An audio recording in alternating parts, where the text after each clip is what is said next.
समन्ता चक्रवालेषु अत्रा गच्छन्तु देवता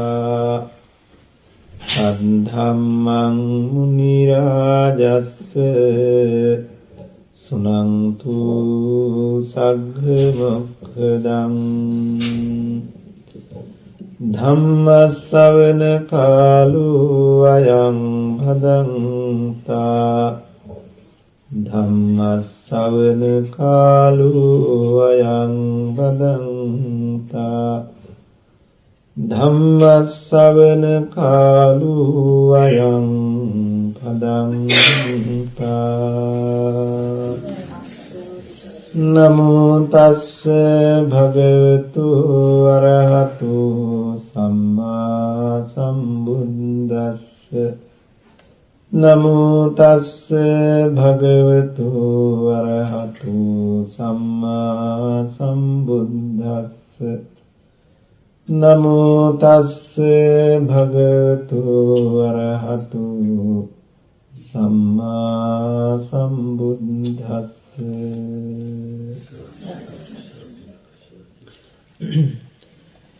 වාසනාවන්ත ගුණබර කාරුණික පින්වත්නි අදත් මේ විවේකී දිනයේ ලෝතර බුදුරජාණන් වහන්සේ ලෝකයට දේශනා කළ ඒ උතුම් තථාගත ධර්මය මොහොතකට නමුත් සවන්පත් යොමු කරලා ඒ ධර්මයේ තුලින් අවබෝධයක් ඇති කරගෙන අපේ ජීවන ප්‍රතිපදාවන් ධර්මානුකූල කරගැනීමේ උදාර අරමුණ ඇතුවමයි මේ උතුම් සද්ධර්මයට මේ උතුම් සද්ධර්ම ශ්‍රවණයට මේ හැම කෙනෙක්ම අද දවස වින්කලේ යොමු කළේ. අපි පසුගිය සතියක මජ්ක්‍ධිම නිකායේන අනංගන සූත්‍රයේ එක් කොටසක් පැහැදිලි කර දෙන්නට යෙදුණා. අද එහි සෙසු භාගයයි කතා කිරීමට ඉතුරුව පවතින්නේ. එහෙත් එදා දවසේ සහභාගී වෙන්නට නොහැකි වුණු අයට ඒ පිළිබඳව යම් හැඳිනීමක් දැනීමක් ඇති කරවීම පිණිස ඒ සූත්‍ර ධර්මයේ ප්‍රථම භාගය පිළිබඳව කෙටි හැඳින්වීමක් සිද්ධ කරලයි අදට අදාළ තැන අපි ආරම්භ කරන්නේ. අනංගන සූත්‍රය සරියුත් මහ රහතන් වහන්සේ දේශනා කළ සූත්‍රයක්. ඒ සඳහන් වෙන්නේ මජ්ක්‍ධිම නිකායේ.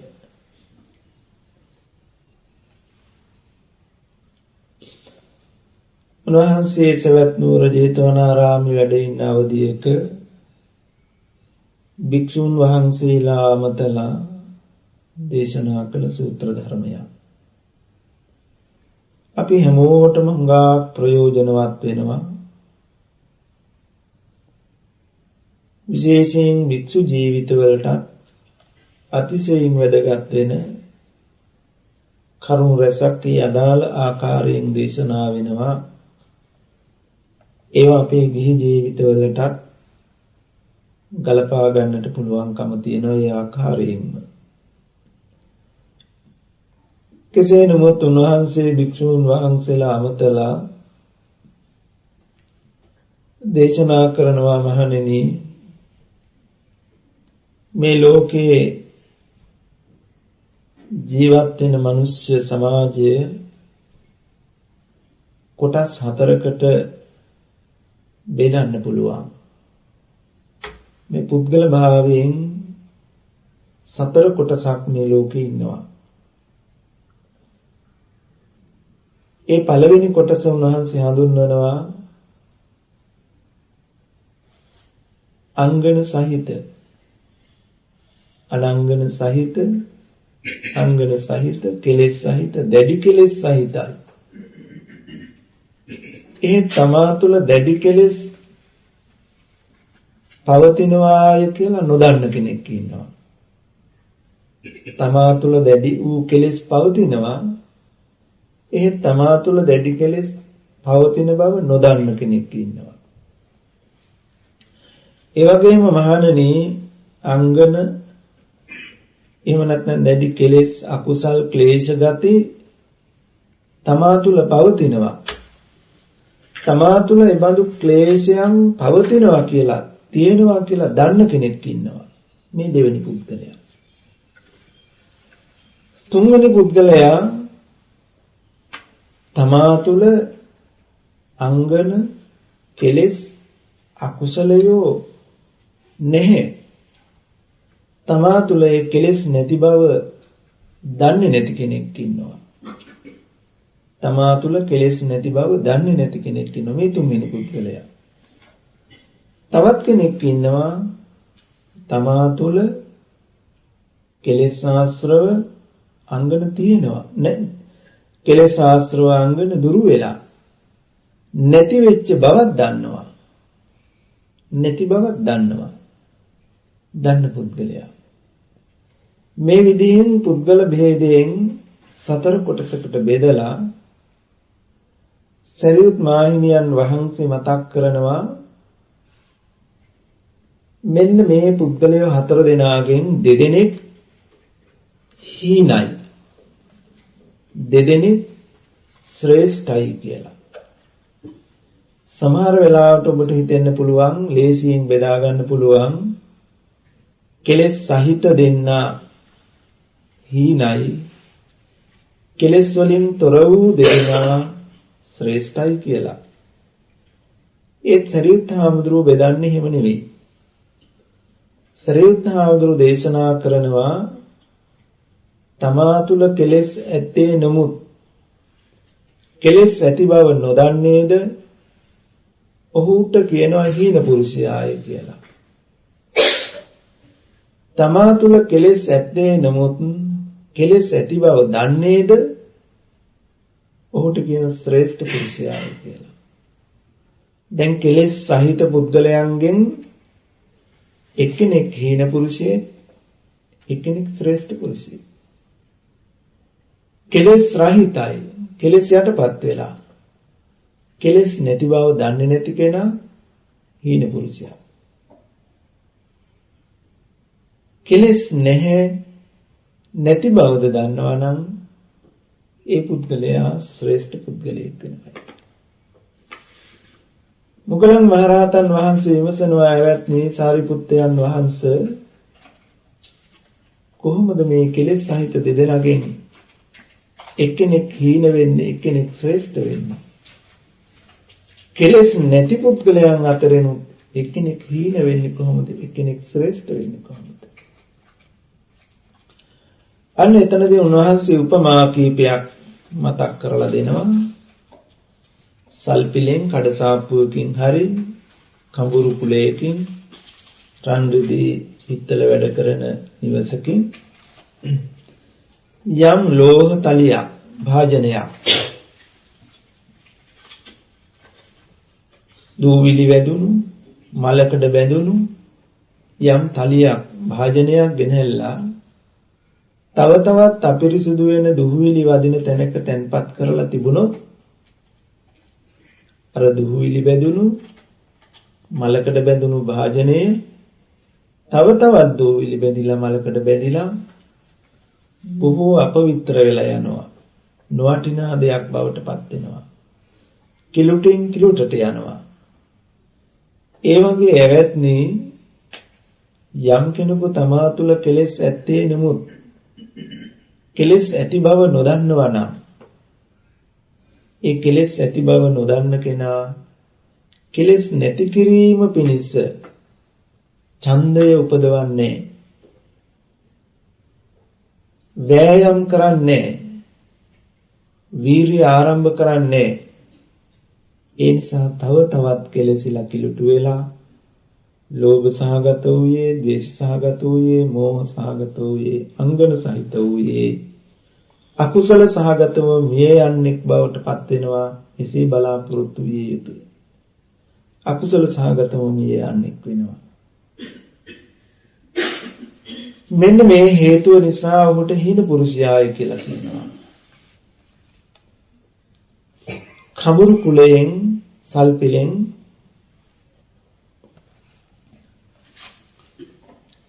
ගෙනෙන ලද මලකඩ බැඳුණු දුහුවිලි බැඳුණු ලෝහ තලියක්, ලෝහ භාජනයක්, පිත්තල භාජනයක් පරිභෝග කරනවා නම්, පිරිසිදු කරනවා නම්,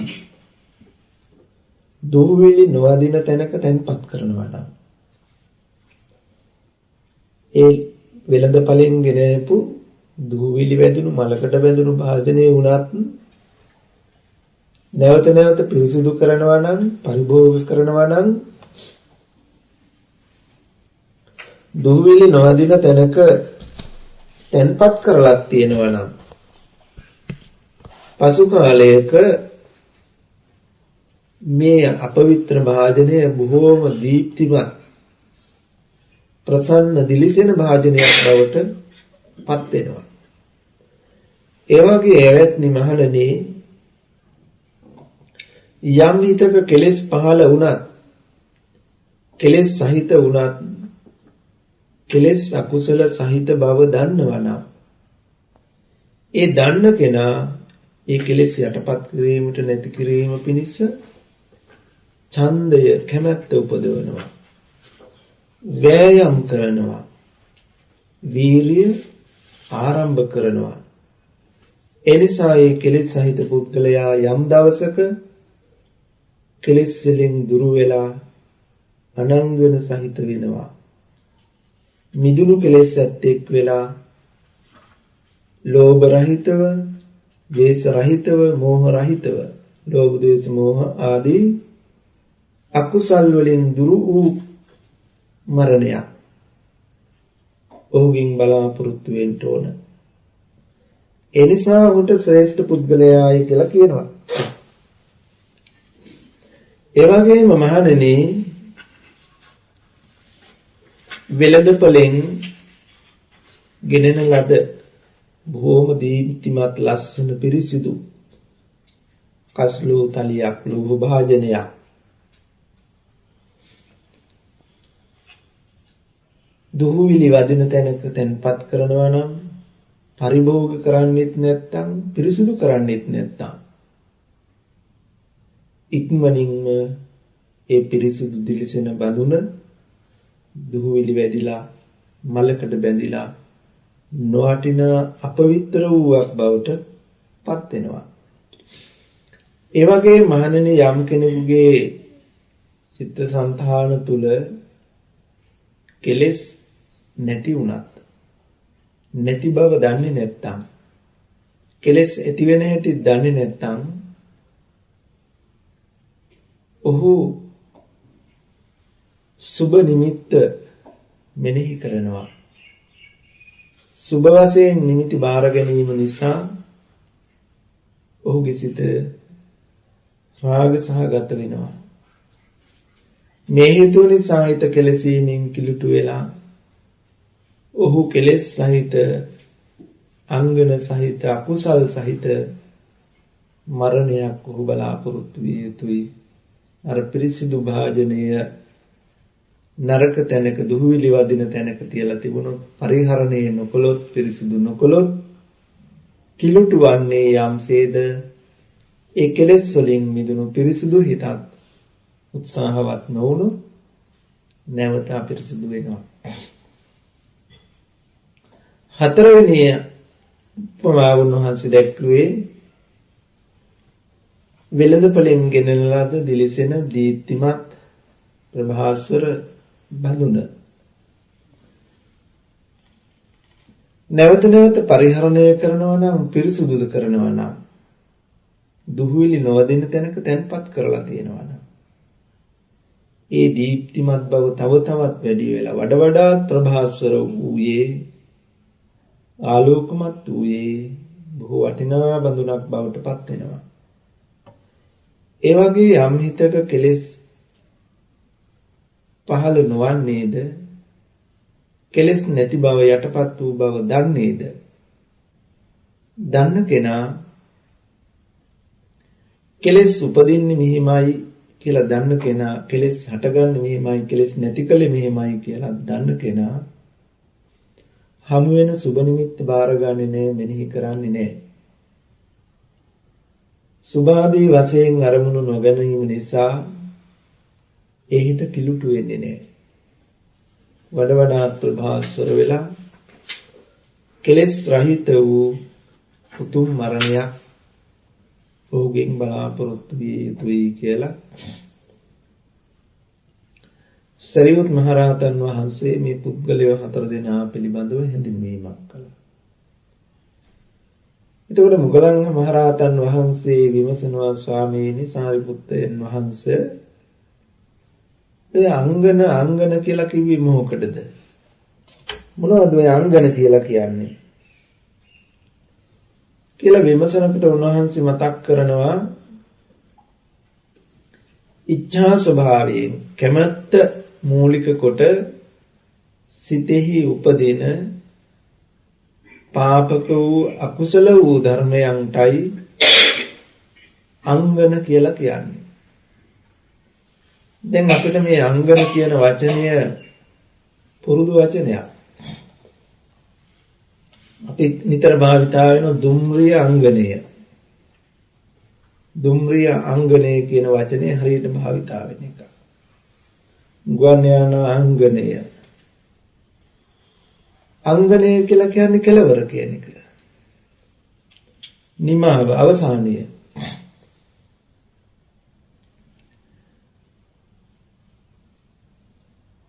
මේ සූත්‍රය තුලින් පැහැදිලි කරලා දෙන්නේ එක තැනක වැරදුනහම ඒක අවසන් වෙන්නේ මොන වගේ නරක තැනකින්ද කියන එක, මොනතරම් අකුසලයකින්ද කියන එක මේ සූත්‍රය පුරාම සරියුත් මහරහතන් වහන්සේ ඒ කෙලෙස් සහගත ස්වභාවයන් අංගන කියන්නේ මොනවද කියලා හඳුන්වලා දෙනවා. හැබැයි මෙතනින් එහාට මේ සූත්‍රය තුල හුඟක් වෙලාවට භික්ෂු ජීවිතවලට අදාළවයි තියෙන්නේ. නමුත් අපිට ඒ තුල අපිට ගැළපෙන ආකාරයකට ඒක විමසා ගන්නට පුළුවන්. ගිහි ජීවිතවලට අදාළ වෙන්නේ කොහොමද කියලා. මෙසේ උන්වහන්සේ දැන් ආරම්භ කරනවා ධානං කෝපනේතං ආවුසෝ විජ්ජති යං විදේ කච්චස්ස බික්ඛු එවං ඉච්ඡා උප්පංජේය ආපත්තිං ච වත ආපත්තෝ අස්සං නබිනමං බික්ඛු ජානේයුං ආපත්තිං ආපත්තෝති ධානං කෝපනේතං විජ්ජති යං තං බික්ඛුං බික්ඛු ජානේයුං ආපත්තිං ආපත්තෝති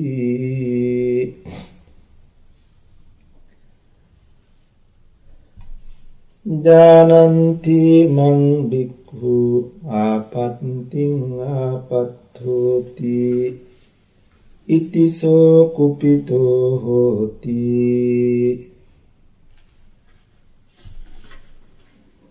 අප්පතිතෝ යෝ චේවකෝ ආවුසෝ කෝපෝ යෝ ච අප්පච්චයෝ උභය මේතං අංගනං. මහන්සි දේශනා කරනවා මෙන්න මේ ආකාරයෙන් මෙන්න මේ බඳු ධර්මතාවයක් ලෝකේ විද්‍යාමාන වෙන්න පුළුවන්. මොකක්ද? යම් කෙනෙකු යම් වරදක් කරනවා. භික්ෂුවක් නම් යම් ඇවතකටපත් වෙනවා. පොදුවේ ගත්තාම අපි යම් වරදක් කරනවා. වරදකට වැටෙනවා. මේ වරදට වැටුනහම වරදක් කළාම ඒ වරද කළ පුද්ගලයා තුළ මෙන්න මේ බඳු අදහසක් කැමැත්තක් ඇති වෙන්න පුළුවන්. මොකක්ද? මේ වරද මේ ඇවත තව කිසිවෙකු නොදැන ගනීවා. මා කළ වරද තව කෙනෙකු දැනගන්නේ නැත්තම් හොඳයි කියන කැමැත්ත උපදිනවා. එතකොට මේක අනිවාර්යයෙන්ම හැම හිතකම පහළ වෙන්න ඉඩ තියෙන කැමැත්තක්, ඉච්ඡාවක්. තමා කළ වරද අනිත් අය නොදැන ගන්නවා නම් හොඳයි, නොදැන ගනීවා කියන කැමැත්ත උපදිනවා. ඒක මේ ලෝකයේ තුල සිද්ධ වෙන්න පුළුවන් ඇත්තක්. හැබැයි එහෙම හිතුවට මා කළ වරද මා කළ ඇවත තව කෙනෙකු නොදැන ගනිත්වා කියලා හිතුවට ඒක ඊට නොවි. මා කළ වරද තව කෙනෙකු දැනගන්න පුළුවන්. ඒ දැනගන්න තව කෙනෙකු ඒ වරද දැනගන්නවා කියන කාරණාවත් ලෝකෙ තුල සිද්ධ වෙන්න පුළුවන්. දැන් මොකද වෙන්නේ? කැමැති දේ ඊට නොවුනහම යම් පිච්ඡං නලබති තම්පි දුක්ඛ. තමන්ගේ කැමැත්ත උනේ මා කළ වරද අනුන් නොදැන ගනීවා. දැන් දැනගත්තා. දැනගත්තාම මොකද වෙන්නේ? අන්න උපදිනවා අංගන. මොකද්ද උපදින්නේ? කෝපය උපදිනවා. කුපිත වෙනවා. මේ මං කළ වැරද්ද දැනගත්තා කියලා. අසතුටක් උපදිනවා. දැන් අපි හැමෝටම අත්දකින්නට පුළුවන්, අපි තුලින්ම හඳුනා ගන්නට පුළුවන් අංගන. තමා තුළ ඇති වෙච්ච ඒ කැමැත්ත ඒ ආකාරයෙන් ඉටු නොවි අනුන් ඒ වරද දැනගත්ත ගමන්ම කුපිත වෙන බවක් වෙනවා, කෝප වෙන බවක් තියෙනවා. අසතුටක් උපදින බවක් තියෙනවා. මෙන්න මේ කෝපයත් මේ අසතුටත් කියන දෙකම අංගන. අංගන කිව්වේ මොකද්ද? කෙලවර. දැන් ආරම්භය කොතනද? කැමැත්තනේ. තමන් වරද්දක් කරලා ඇවතටපත් වෙලා ඇවතින් මිදෙන්න ඕන කියන අදහස නෙමෙයි ආවේ. මේක අනුන් නොදැන ගනීවා. මේ වරද අනුන්ට නොදැනේවා. වරද වසා ගන්න කැමැත්ත ඇති වුණේ. ඒ කැමැත්ත ඉටු නොවුණු තැන යම් කෙනෙකු ඒ වරද කෙසේ හෝ දැනගත්ත ගමන්ම දැනගත් බව දැනගත් මොහොතේම අසතුටක් උපදිනවා, කෝපයක් ඇති වෙනවා. මෙන්න මේ අසතුට කෝපය තමයි අංගන කියලා කියන්නේ.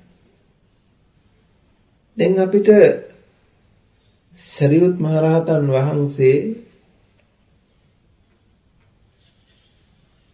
අර භාජන කීපයකින් උපමා අරගෙන පෙන්නන දහම මේ එකින් එකට සම්බන්ධ කරගන්න ඕන. දැන් තමා තුළ කෝපයේ අසතුට උපදිනකොට අපි නොදැනගත්තොත් මා තුළ අංගනයක් හටගත්තා කියලා නොදැනගත්තොත් මොකද වෙන්නේ? අර දුහවිලි බැඳුණු මලකඩ බැඳුණු භාජනය තව තවත් දුහවිලි බැඳෙන තැනක තියලා තිබුණොත් තව තවත් දුහවිලි බැඳිලා තව තවත් කෙලෙසෙන්න පුළුවන්, කිලුටු වෙන්න පුළුවන්. දැන් බලන්න මේ වගේ දෙයක් වුණාන් පස්සේ එහෙම අංගනයක් ඇති වුණාම ඔන්න දැන් කිලුටු වුණා. දැන් ඒක නොදැන හිටියොත් මේ අංගනයක් ඇති වුණා ක්ලේශයක් හටගත්තා කියලා නොදැනගත්තොත් මොකද වෙන්නේ?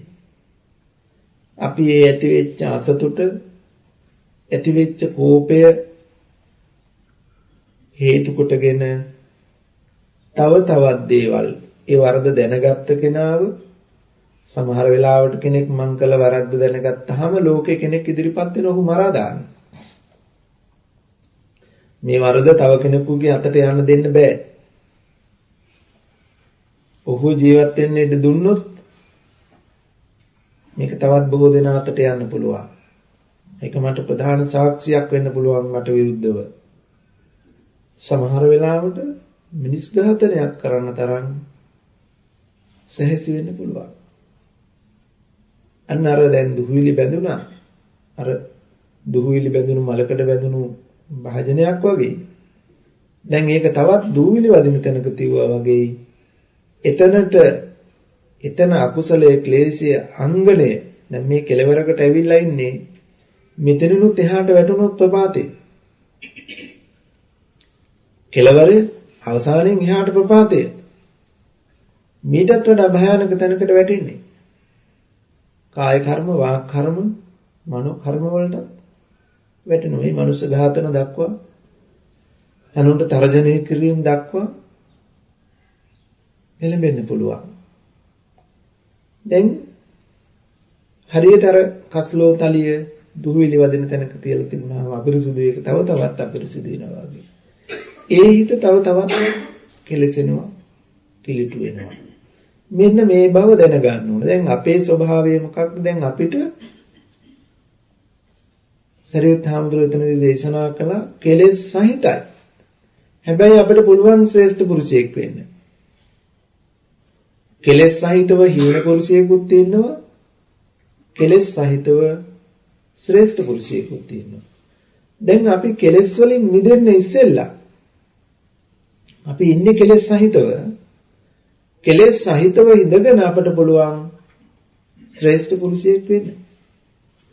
දැන් ලෝකේ ස්වභාවය තමයි වරදක් වුණාන් පස්සේ අනේක කවුරුවත් නොදැන ගන්නවා නම් හොඳයි කියන අහිංසක හැඟීමක් ඇති වෙනවා. හැබැයි ඒ හැඟීම ඉටු නොවුනහම අර කෝපේ අකමැත්තක් එනවා. දැන් අපිට පුළුවන්කම තිබුණොත් අපට නුවණක් තිබුණොත් අපි උත්සාහවත් වුණොත් මෙතන හඳුන ගන්න. අංගනයක් හටගත්තා. මේ කෙලෙසයක් හටගත්තේ. කියලා හඳුනගෙන අර දුහවිලි බැඳුණු භාජනයේ පිරිසිදු කරනකොට පරිහරණය කරනකොට ඒකේ තිබෙන දුහවිලි ටික ටික ඉවත් වෙලා යනවා වගේ. අපි මේ කෙලෙසුණු හිත කිලුටු වෙච්ච හිත තව තවත් කිලුටු වෙන්න දුහවිලි වදින තැනකට දාන්නේ නැතුව ඇති වෙච්ච කිලුට සුද්ධ කරන්න උත්සාහවත් වෙනවා නම් පිරිසිදු කරන්න උත්සාහවත් වෙනවා නම් මේ ඇති වෙච්ච කෝපය මේ ඇති වෙච්ච අසතුටට සාපේක්ෂකව තව නොඑක් කාය කර්ම වාක් කර්ම වලට ක්‍රියාවලට යන්නේ නැතුව මරා දාන්න තර්ජනය කරන්න මර්ධනය කරන්න නිന്ദා පහස කරන්න නොඑක් කලාභානර්ථ කරන්න කියන මේ කාය වාක් මනෝ කර්ම වලට යන්න නොදී හිත පාලනය කරගන්න පුළුවන් නම්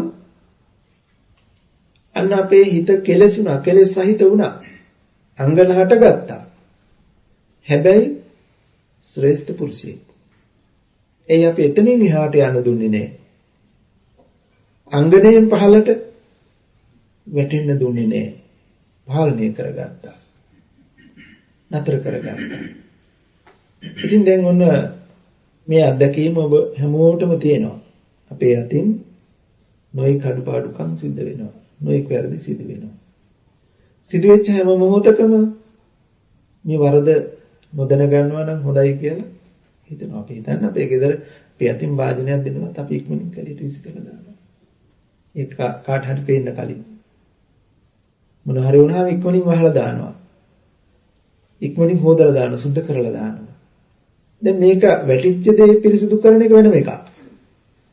කවුරුවත් දැනගන්න කලින් මේක වහනවා කියලා කියනකොට එතන තියෙනවා නරක කැමැත්ත. ඒ කැමැත්ත ඊට නොවුණු තැන කවුරු හරි ආවොත් ඊට කලින් සමහර ලාට මේ කාලකන්ණියෙක් ආවනේ මේකට කියලා.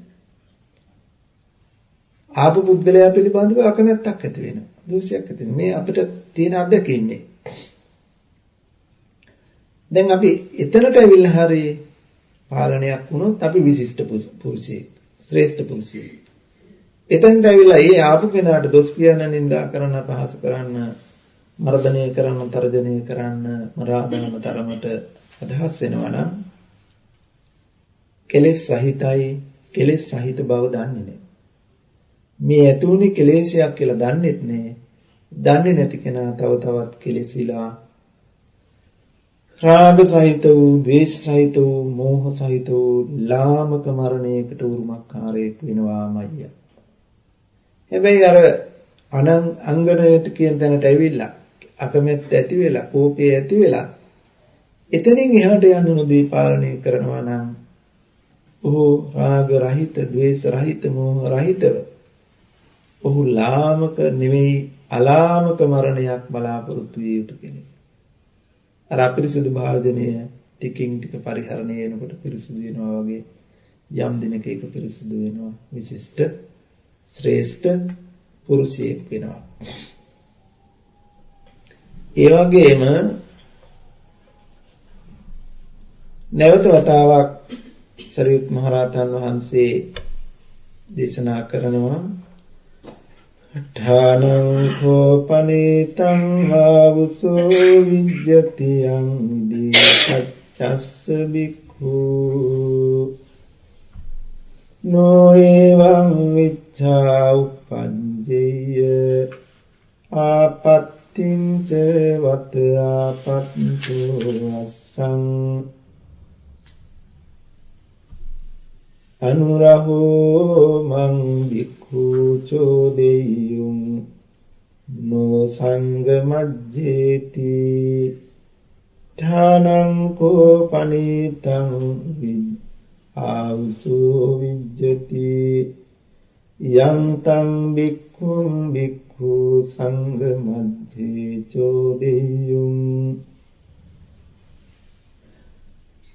නෝ අනුරහෝ සංග මජ්ජේ මං බික්ඛු චෝදෙන්ති නෝ අනුරහෝති ඉතිසෝ කුපිතෝ හෝති අප්පතිතෝ යෝචේකෝ ආවුසෝ කෝපෝ යෝච අප්පච්චයෝ උභයමේතං අංගනං. තවත් අංගන ස්වභාවයක් උන්වහන්සේ හඳුන්වලා දෙනවා. භික්ෂුවක් නම් ඇවතකට වරදකටපත් වුනහම ඒ භික්ෂුවට මෙන්න මෙහෙම අදහසක් ඇති වෙනවා. මම දැන් ඇවතකටපත් වුණා. මේ ඇවතටපත් වෙච්ච බව අන්නේ භික්ෂූන් දැන් දැනගන්නවා.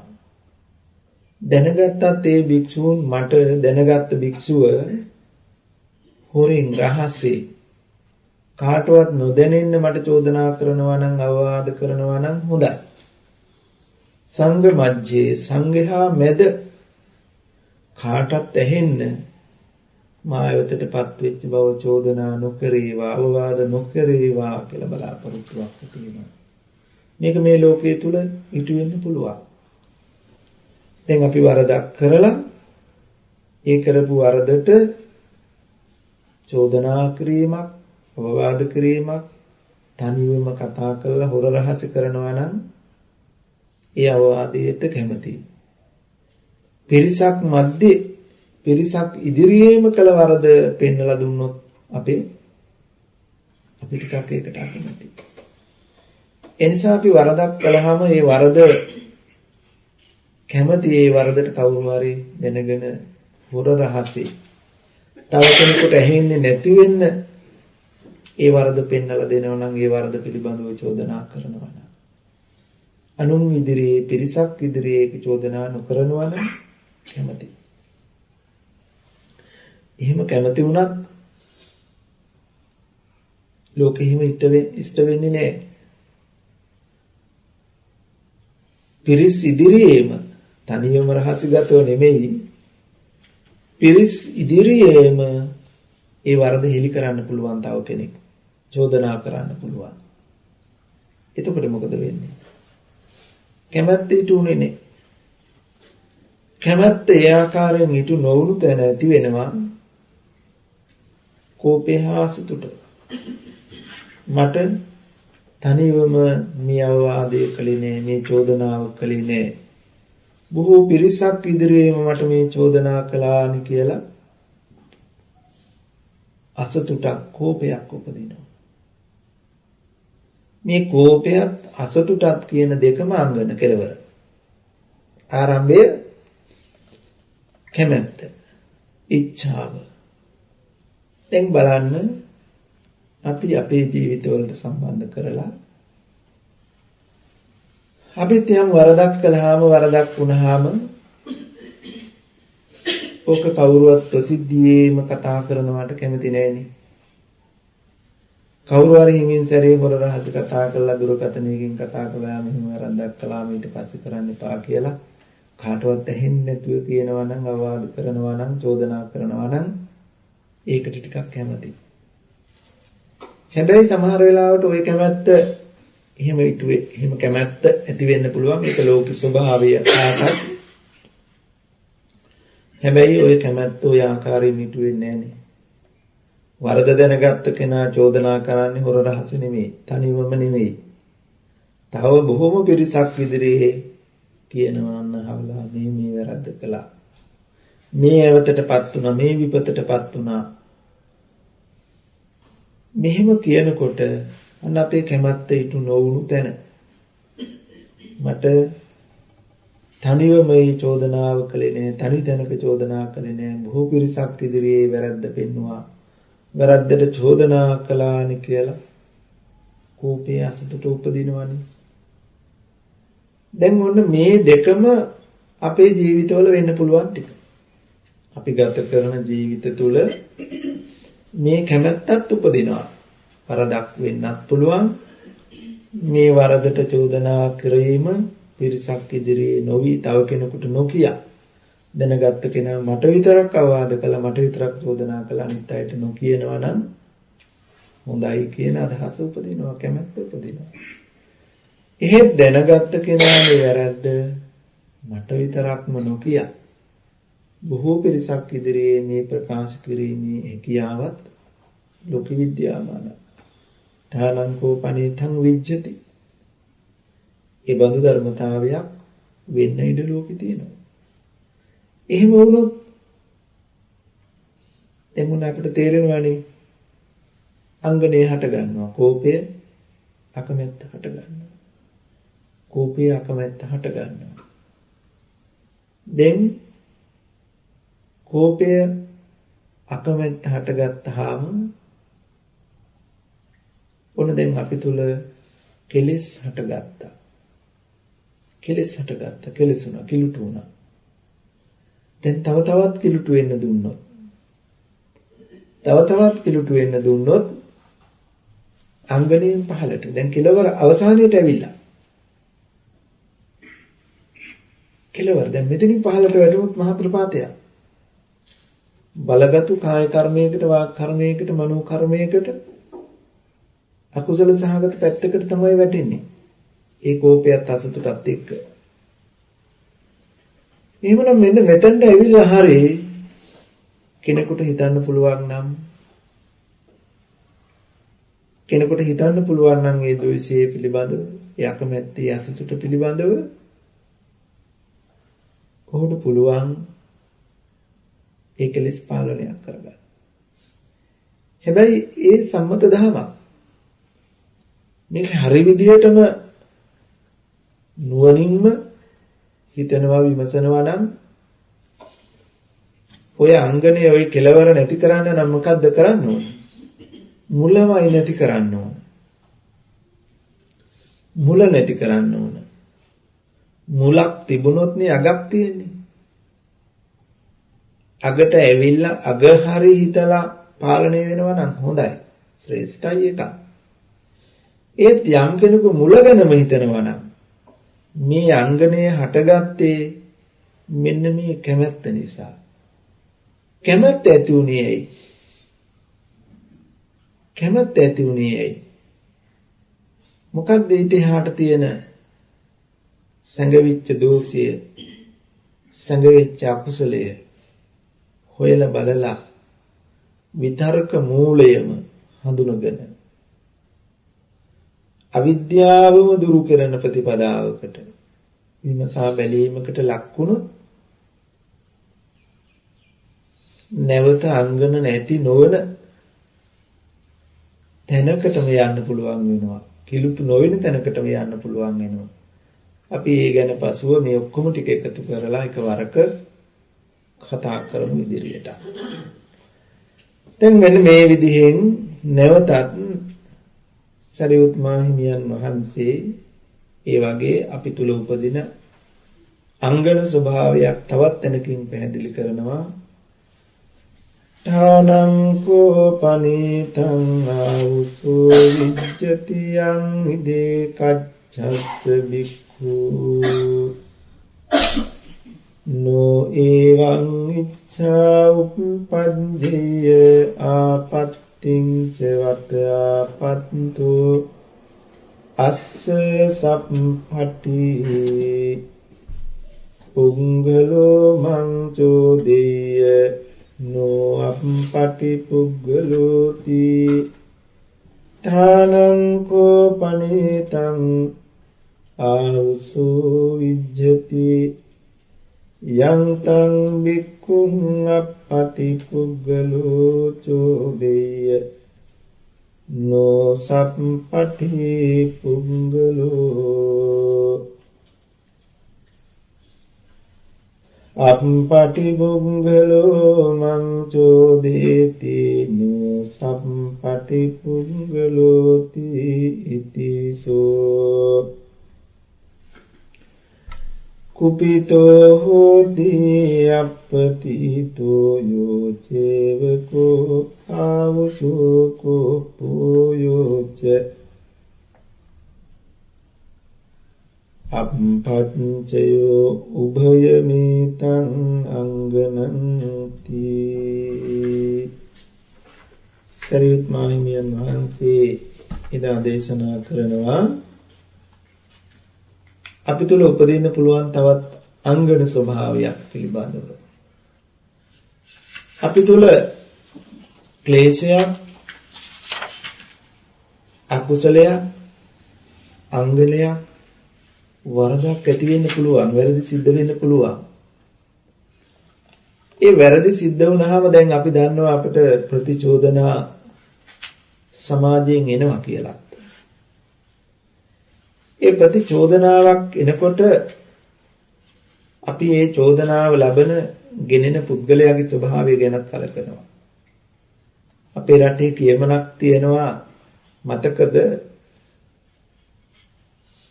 රත්තරන් මුද්දක් දාපු අතකින් නම් ටොක්ක්ක් හැවත් කමක් නැහැ කියලා. එහෙම කියනවනේ. ඒ කියන්නේ මේක තමයි මේ කියන්නේ. චෝදනාවක් කවුරු හරි කරනකොට ටිකක් වැදගත් කෙනෙක් නම් කලක් කමක් නැහැ. ටිකක් පහත් කෙනෙක්, අඩු කෙනෙක්, පුංචි කෙනෙක් ඒ චෝදනාව කළොත් ටිකක් වැඩි අවමානයක් තියෙන දැනෙනවා. හිතට දැනෙන කෝපය අසතුට වැඩි. එයා කවුද මට අවවාද කරන්නේ? ඒ අවවාදයේ චෝදනාව කළ පුද්ගලයාගේ ස්වභාවය අනුව අංගනහට ගන්නවා. දැන් අපි වරදක් වුණාම ඒ වරදට ප්‍රතිචෝදනාවක් මට සමාන ගැළපෙන පුද්ගලයෙකුගෙන් චෝදනාවක් ලැබුණට කමක් නැහැ. අසමාන, හීන, පහත්, අඩු, පුංචි කෙනෙකුගෙන් ඒ සඳහා චෝදනාවක් නොලැබුණොත් හොඳයි කියන කැමැත්ත උපදිනවා. මේ කැමැත්ත උපන්නාම ඒක උපදින්න පුළුවන් ඉඩක් ලෝකේ තියෙනවා අපි කා තුලත්. ඊළඟට ඒක ඉටු නොවෙන්නත් ඉඩ තියෙන ලෝකෙ තුල. අපිට කැමති විදිහෙන් සමාන පුද්ගලයෙකු ඒ චෝදනාව නොකොට අසමාන අපි අකමැති අපට නොගැලපෙන කෙනෙක්ම ඒ චෝදනාව අප ඉදිරියට ගේන්න පුළුවන්. අන්න එහෙම වුණාම මට නොගැලපෙන කෙනෙක් මේ චෝදනාව කළා. ඒක අහවල් අයගෙන් නම් ඒ චෝදනාව ආවත් කමක් නැහැ. ඒක චෝදනාව වුණත් කරපු කෙනා හරි නැහෙනි කියලා අසතුටක් කෝපයක් ඇති වෙනවා. දැන් ඔන්න කෙලවරකට ආවංගනේට ආවා. එතනත් අපි දැන් තේරුම් ගත්තොත් මෙතනින් එහාටවත් පහළට නොවැටෙන්න අපි දක්ෂ වුණොත් ඔන්න අපිට පුළුවන් කෙලෙස් සහිතයි. කෙලෙස් සහිතයි. හැබැයි ශ්‍රේෂ්ඨ පුරුෂයෙකු වෙන්න පුළුවන් මෙතනින් හරි හඳුනගෙන කැමැත්තක් උපන්න අකමැත්තක් උපන්න කැමැත්ත අකමැත්ත දෙක තුල විද්‍යාමාන වුණේ ලෝභ දේශ. ඉස්සෙල්ලා කැමැත්ත උපන්න කෙලවර ආරම්භය ඒකේ අග වුණේ අකමැත්ත. කෝපය අකමැත්ත. මේ ලෝභ දේශ දෙකයි හටගත්තේ. මේ කෙලෙසියෝ මේ අංගනයෝ හටගත්ත හේතුව හේතු මූලය යමකු දන්නවා නම්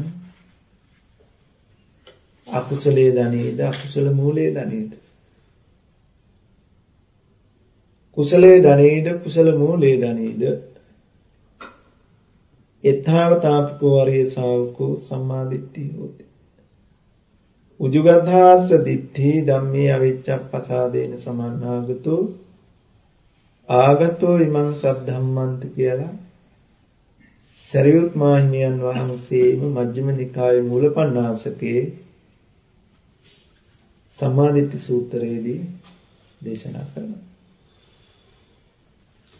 දැන් පැහැදිලි පින්වතුන්ට චෝදනාව ලබන පුද්ගලයාගේ ස්වභාවය අනුවත් අපි තුල හටගන්න අංගන ස්වභාවයන් පිළිබඳ අපි මෙහි එන කියවෙන ටික සියල්ල එකතු කරලා අවසානයේට අපි බලමු ඒ කැමැත්ත අකමැත්ත දෙකම. දැන් අකමැත්ත ඇති වෙන්නේ කැමැත්ත ඇති වෙච්ච නිසා.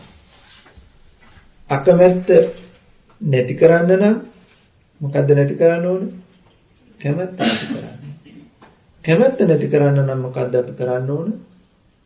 අන්න අපිට ඕන ක්‍රමයක්, න්‍යායක්, දර්ශනයක් ඕන කරනවා. අපි ඒක අවසානයේට විමසලා බලමු.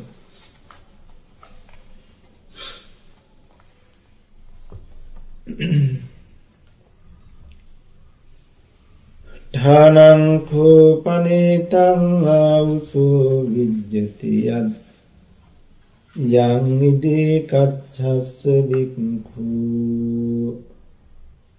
නෝ එවං ඉච්ඡා උප්පද්දේය අහෝ අත මමේව සත්තා පටිපුච්චිත්වා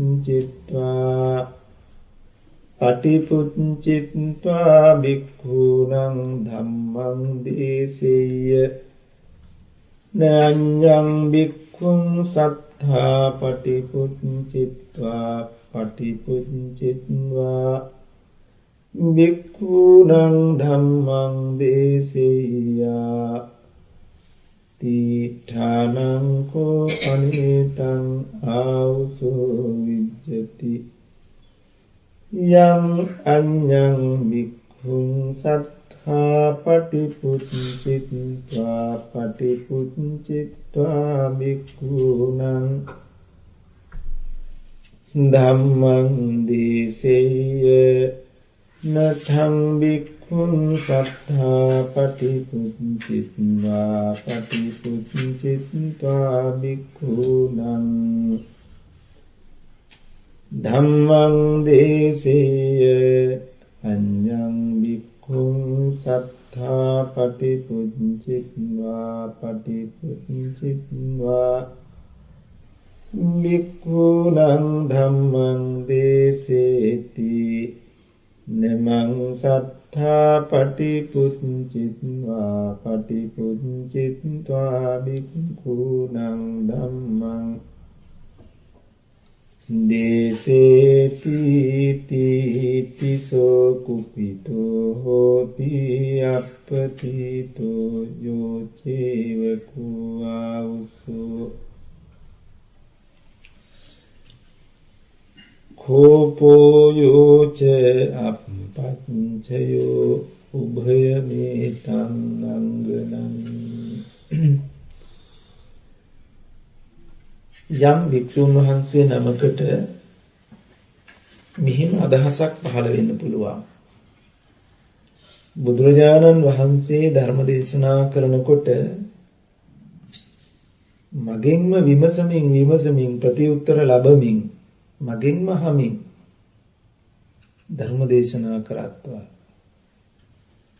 අන්නේ භික්ෂුවකගෙන් විමසා පිළිතුරු ලැබමින් අසමින් ධර්ම දේශනා නොකරත්වා.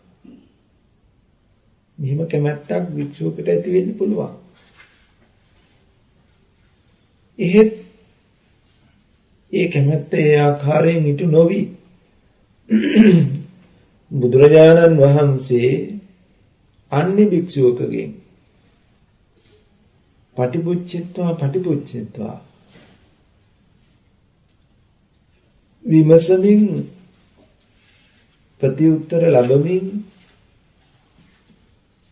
ධර්ම දේශනා කරන්න පුළුවන්. ඒ භික්ෂුවගෙන් නොවිමසාම එහෙම වුණාම බුදුරජාණන් වහන්සේ මගෙන් පිළිතුරු ලැබමින් මගෙන් විමසමින් පිළිවදන් නොලැබමින් අන්‍ය භික්ෂුවකගෙන් ලැබමින් ධර්ම දේශනා කළානි කියලා අකමැත්ත ඇති වෙන්න පුළුවන්, කෝපය ඇති වෙන්න පුළුවන්.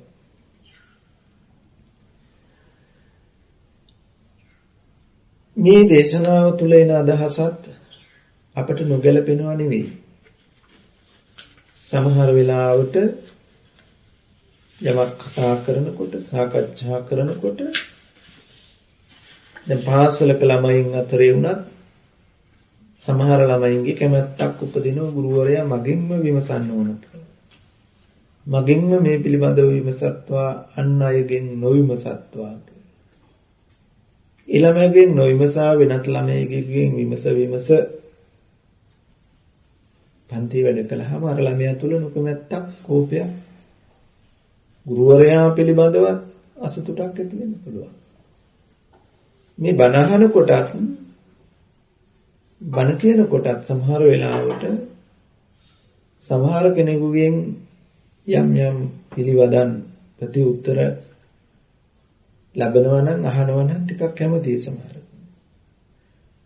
මගෙන් අහන්න නැතුව අනිත් කෙනෙක්ගෙන් ඇහුවොත් ටිකක් අකමැත්ත උපදිනවා. කෝපය, අසතුට උපදිනවා.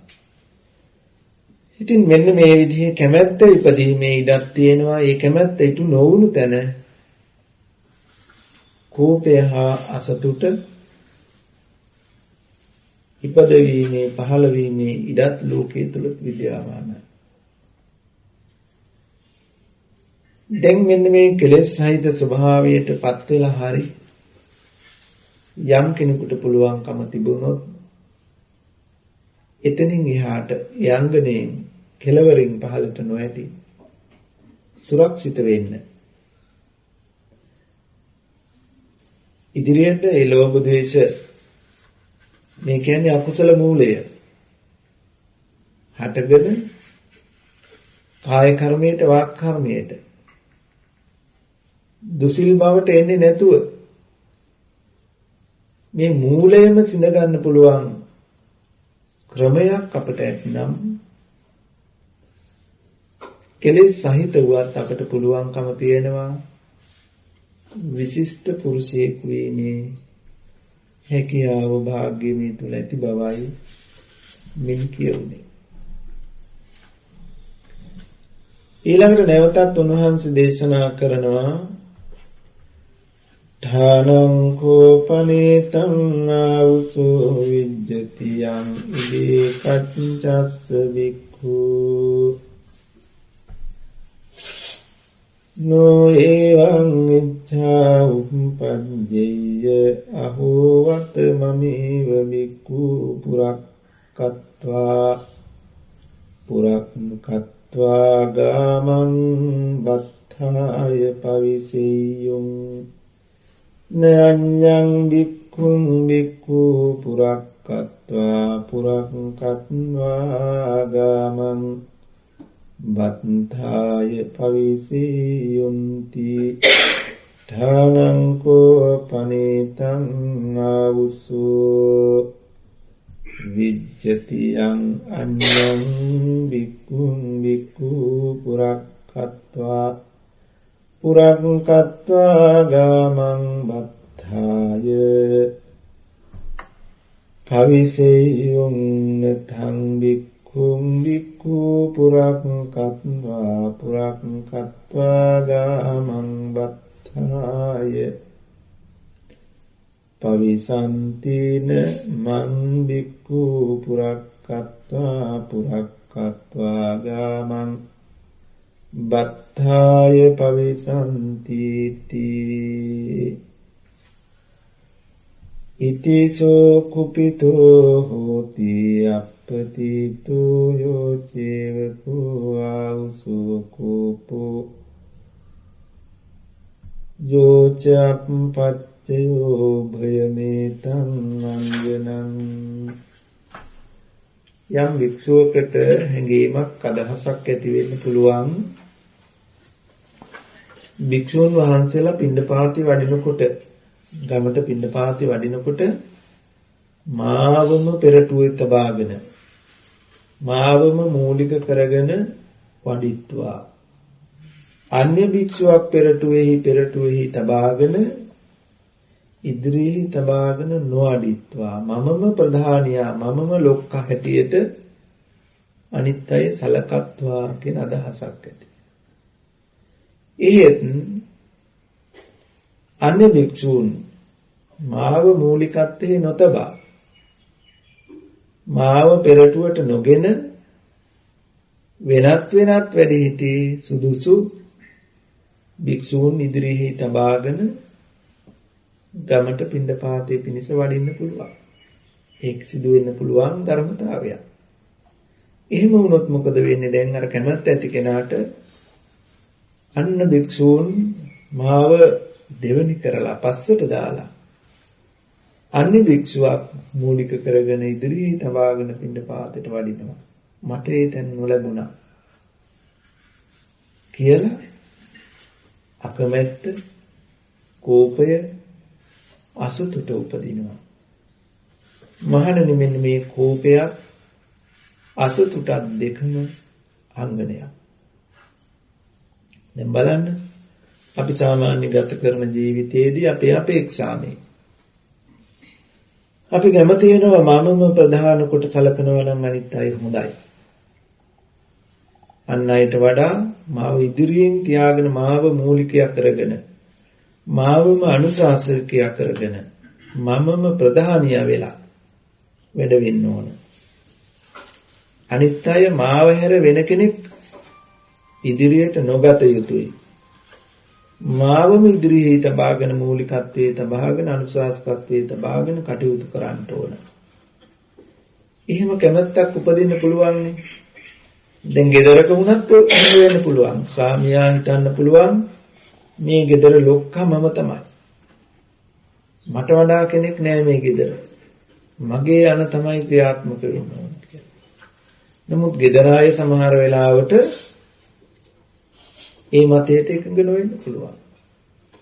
දැන් මේ මතයේ අදහස හිතු නොවුණු තැන මොකක්ද උනේ? ඔන්න අංගන හටගත්තා.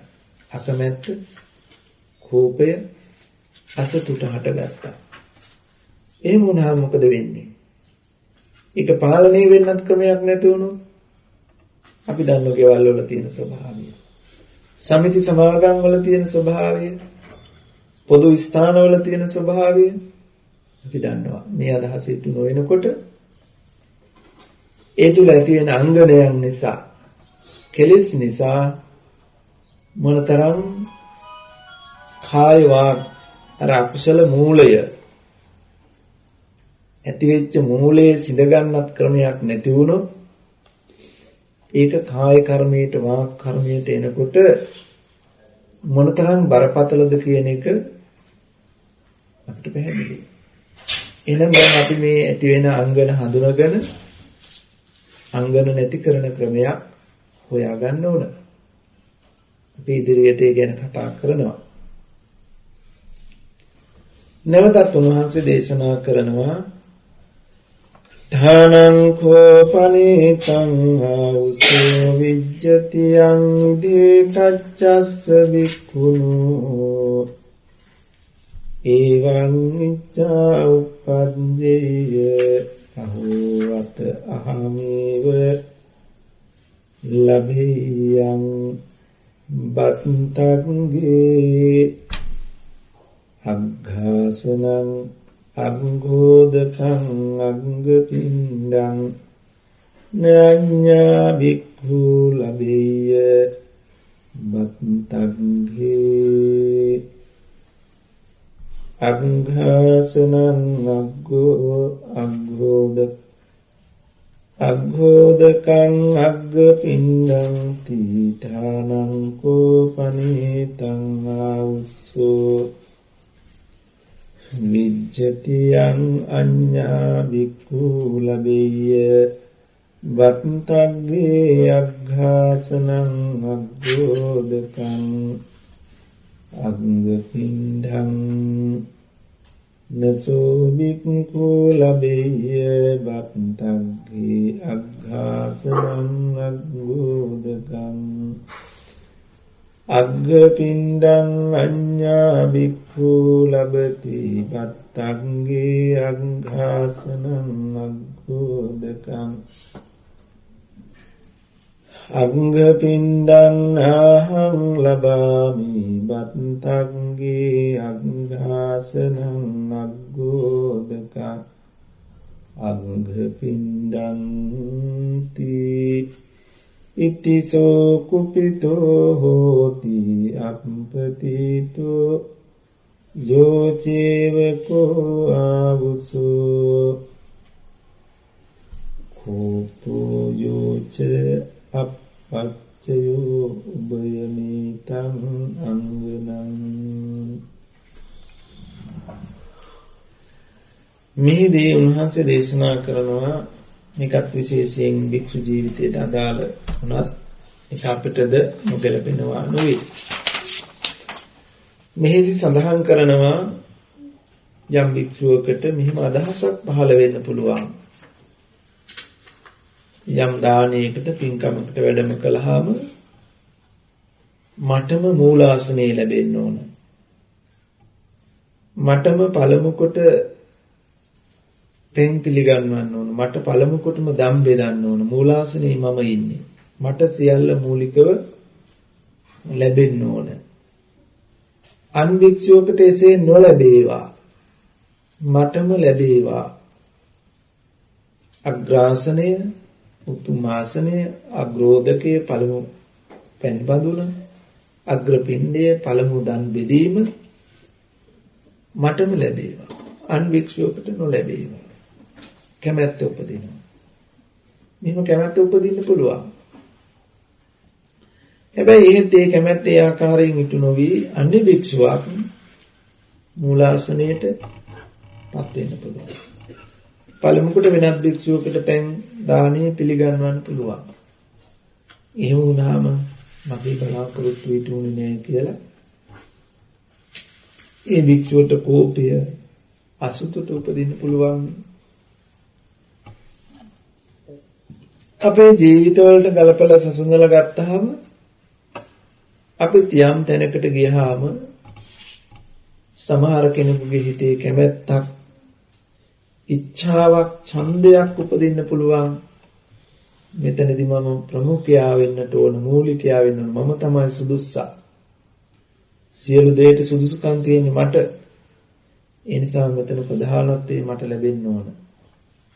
මම තමයි අනුශාසකයා වෙන්න ඕන.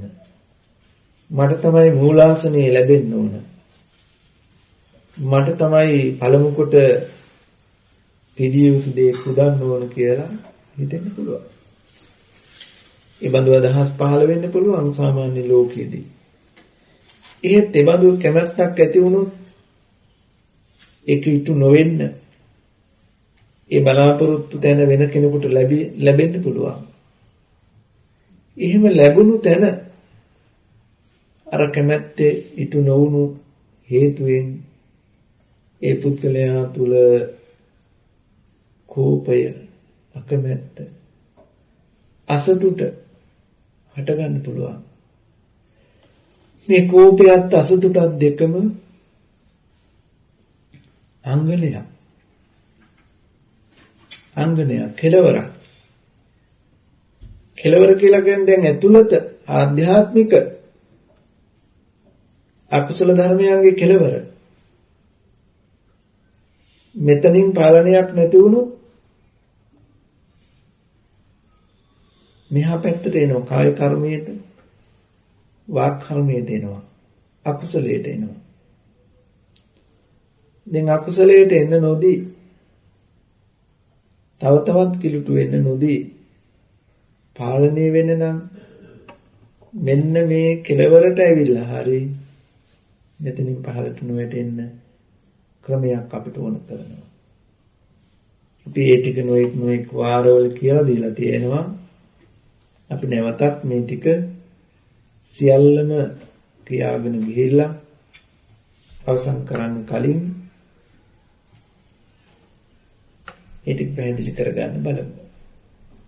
නැවතත් උන්වහන්සේ දේශනා කරනවා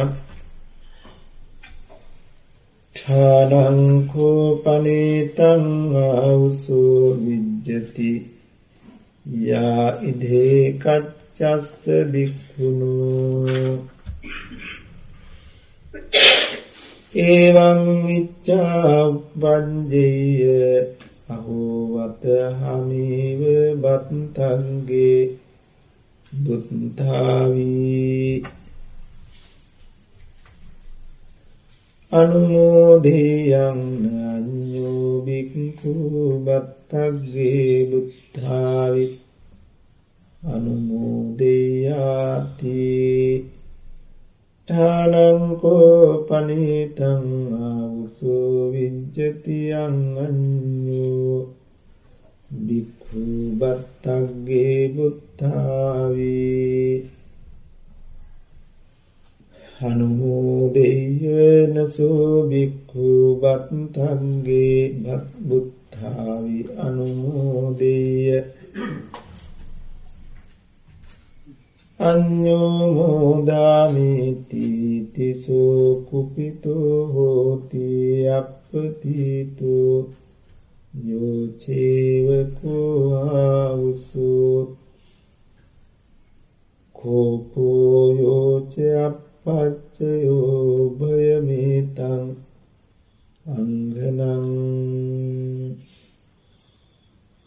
යමෙකු තුල අදහසක් පහළ වෙන්න පුළුවන් දන් වළඳලා අවසානයේ බුද්ධානුමෝදනාව අනුබෙවෙනි බණ මා විසින්ම කළ යුතුයි අන් භික්ෂුවක් නොකරත්වා මටම එය ලැබෙත්වා යන ශාසනාවක් කිරීමේ ඉඩ මට ලැබෙන්න ඕන. අන් භික්ෂුවක් කෙසේ නොකරත්වා. ඒත් එය දම්පිලේදී ඒ භික්ෂුවට ඒ අනුශාසනාව නොලැබී අන්‍ය භික්ෂුවකට ඒ අනුශාසනාව ලැබෙන්න පුළුවන්, පැනවෙන්න පුළුවන්. ඒ කැමැත්ත ඇති වෙච්ච භික්ෂුවට ඒකාන්තයෙන් ඒ කැමැත්ත ඊට නොවීමේ හේතුවෙන් අංගනයෝ හට ගන්නවා, කෝපය, අසතුට හට ගන්නවා. කෝපය අසතුට හටගත් තැන ඔහුගේ කාය කර්මයේ වාක් කර්මයක් අකුසල සහගත වෙන්න පුළුවන්. එතන පාලනය වෙන්න ඕන කරන ඉඩ ධර්මතාවය හඳුනාගෙන නොතිබෙනවා. මේ විදිහෙන් සරියුත් මහරහතන් වහන්සේ භික්ෂුන් වහන්සේ තුල ඇතිවෙන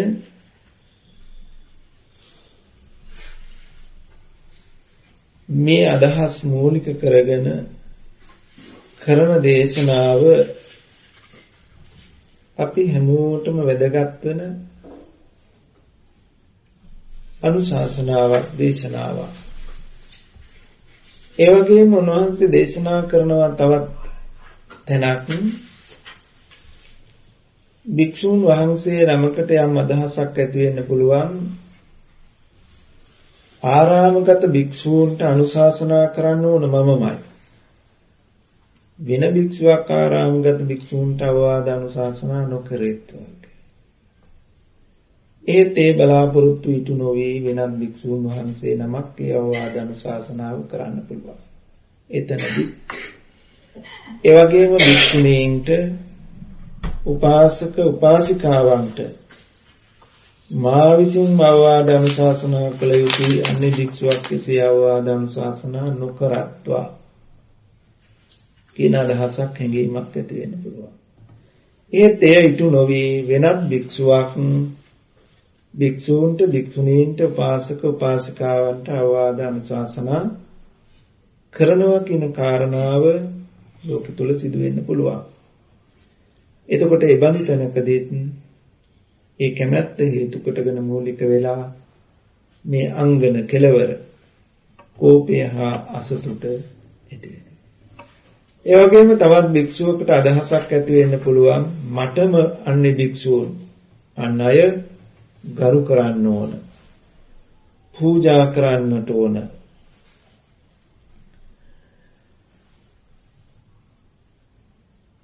අන්‍ය භික්ෂුවකට සත්කාර නොකරේවා, ගරු නොකරේවා, පූජා නොකරේවා කියන ප්‍රාර්ථනාවක් ඇති කරගත්තොත් ඒ අදහස ඇති කරගත්ත කෙනා ඉදිරියේ අන්‍ය භික්ෂුවකට කවුරු හරි ඇවිල්ලා ගරු කරනවා නම්, සත්කාර කරනවා නම්, පූජා කරනවා නම්, උපහාර දක්වනවා නම් අන්න මට ලැබෙන්න තිබිච්ච එක නැති වුණා කියලා කෝපය අසතුට උපදින්න පුළුවන්. මේද අංගනයක් කැමැත්ත ඇති කරගෙන තිබුණු මේ බඳු කෙලවරකින් අවසන් වෙනවා. ඒ වගේම තවත් කෙනෙකුට අදහසක් ඇති වෙන්න පුළුවන්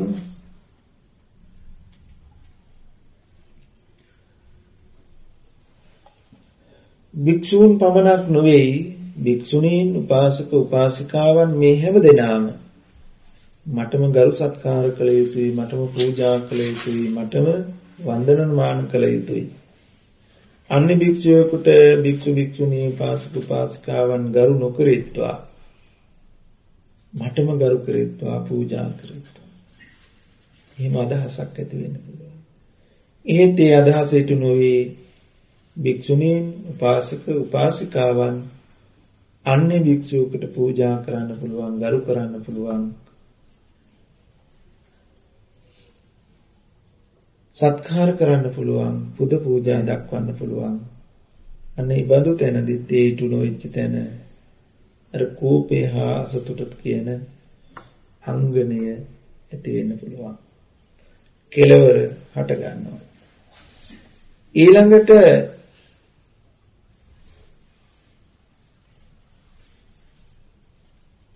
තවත් භික්ෂුවකට මේ බඳුම අදහසක් ඇති වෙන්න පුළුවන්.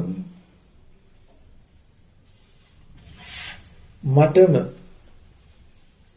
උතුම් වූ උසස් වූ ප්‍රණීත වූ සිව්මෙලි වූ සිනිඳු වූ චීවර මටම ලැබේවා. අන්‍ය භික්ෂූන්ට බඳු වස්ත්‍ර චීවර නොලැබේවා. ඒ වගේම පින්නපාත සේනාසන ගිලාන ප්‍රත්‍ය සිව්පසේ මටම හොඳට ලැබෙන්න ඕන, අන්‍ය භික්ෂූන්ට නොලැබෙන්න ඕන කියන අදහස උපදිනවා.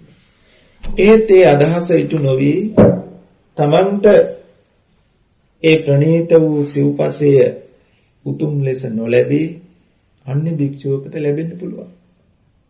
ගුණවන්තයෙකුට ලැබෙන්න පුළුවන්. ලැබෙනකොට අර කැමැත්ත උපදවාගත්ත කෙනාට කෝපයක් උපදිනවන්න මට ලැබුණේ නෑ අර භික්ෂුවට ලැබුණා කියලා. මේ බඳු ආකාරයේ අංගන ඇති වෙන්න පුළුවන්. මේවත් අපේ ජීවිතවලට සම්බන්ධ කරලා අපි ටිකක් කල්පනා කරලා බැලුවොත්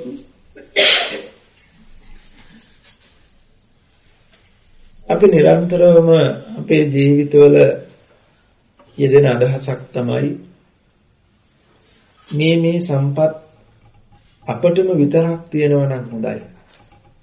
හොඳට ලස්සනට ගියක් දොරක් අපට විතරක් තියෙනවා නම් අන් අයට ඒ වගේ දේවල් නැත්තම් අපේ කැමැත්තක් තියෙනවා. අන් අයට වඩා අපේ ගෙවල් ලස්සනයි හොඳයි වටිනවා කියලා කියාගන්න. අන් අයට වඩා හොඳ පහසුකම් ඇති වාහනයක් අපිට තියෙනවා අන් අයට ඒ වගේ පහසුකම් ඇති වාහනයක් නැහැ. එහෙම කැමැත්තක් උපදිනවා අන් අයට එහෙම නොලැබෙනවා නම් හොඳයි අපිටම ඒ පහසුකම් ටික තියෙනවා නම් හොඳයි කියන කැමැත්ත තියෙනවා. එදුම කලඳුම වුණත් හිතෙනවා අන් අයට වඩා මටම ලස්සන ඒවා අපිටම ලස්සන ඒවා තියෙනවා නම් හොඳයි අන් අයට නොලැබෙනවා. Tamanට වගේම ලස්සන වටිනා දෙයක් ඒහා සමාන යමක් අන් අය පාවිච්චි කරනවා දැක්කොත් සමහර වෙලාවට කොච්චර කෝපයක් නැත් උපදිනවද? Taman බොහොම වටිනා දෙයක් පාවිච්චි කරනකොට ඒක නොවටිනා කෙනෙක් කියලා සමාජය තුල සම්මත පහත් ඒ සම්මත කෙනෙක් පරිහරණය කළොත් තමාදින දෙයට සමාන දෙයක් ඇඳොත් පැලඳොත් පරිහරණය කළොත් ඇති වෙන මානසික ස්වභාවය පිළිබඳව අපට පැහැදිලියි. මෙන්න මේ බව තමයි මෙහිදී සරියුත් මහ රහතන් වහන්සේ මේ භික්ෂු ජීවිත ටික අලලලා ගලපලා මේ දේශනාව සිද්ධ කරන්නේ.